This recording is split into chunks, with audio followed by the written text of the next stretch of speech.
Periyar tiger റിസർവിന്റെ 75ാം വാർഷിക ദിനം ആഘോഷമാക്കി വനംവകുപ്പ്. വനത്തെയും വന്യജീവികളെയും സംരക്ഷിക്കുക എന്ന സന്ദേശം ജനങ്ങളിൽ വ്യാപിപ്പിക്കുകയാണ് വനംവകുപ്പിന്റെ ലക്ഷ്യം. ഇതിന്റെ ഭാഗമായി 4x4 ഡേയ്സ് മോട്ടോറിംഗ് അഡ്വഞ്ചേഴ്സ് ക്ലബ്ബുമായി സഹകരിച്ച് പെരിയാർ ടൈഗർ റിസർവ് മേഖലയിലേക്ക് നടത്തിയ ജീപ്പ് റാലി ചലച്ചിത്ര താരം ലിജോ മോൾ ഫ്ലാഗ് ഓഫ് ചെയ്തു. ഇടുക്കി ജില്ലയിലെ ഏഞ്ചൽ വാലിയിൽ നിന്ന് ആരംഭിച്ച ജീപ്പ് റാലി പ്രശസ്ത ചലച്ചിത്ര താരം ലിജോ മോൾ ഫ്ലാഗ് ഓഫ് ചെയ്തു.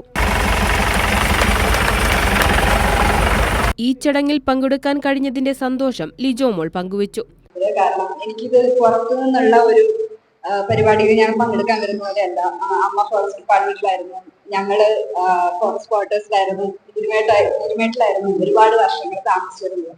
അതുകൊണ്ട് എനിക്കിത് എന്റെ ഫാമിലി തന്നെയാണ്. അപ്പോൾ എന്റെ ഫാമിലിയിൽ തന്നെയുള്ള ഒരു പരിപാടിക്ക് പങ്കെടുക്കാൻ വന്ന ഒരു എക്സൈറ്റ്മെന്റും സന്തോഷവും തന്നെയുള്ളൂ.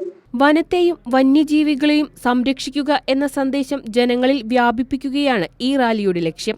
വിവിധ സ്ഥലങ്ങളിലാണ് റാലിക്ക് സ്വീകരണങ്ങൾ ലഭിച്ചത്. തേക്കടിയിലെത്തിയ റാലി ടീമിന് ആവേശകരമായ സ്വീകരണമാണ് വനം വകുപ്പ് നൽകിയത്.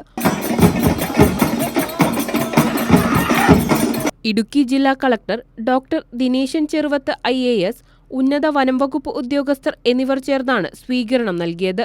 കൈരളി ന്യൂസ്, ഇടുക്കി.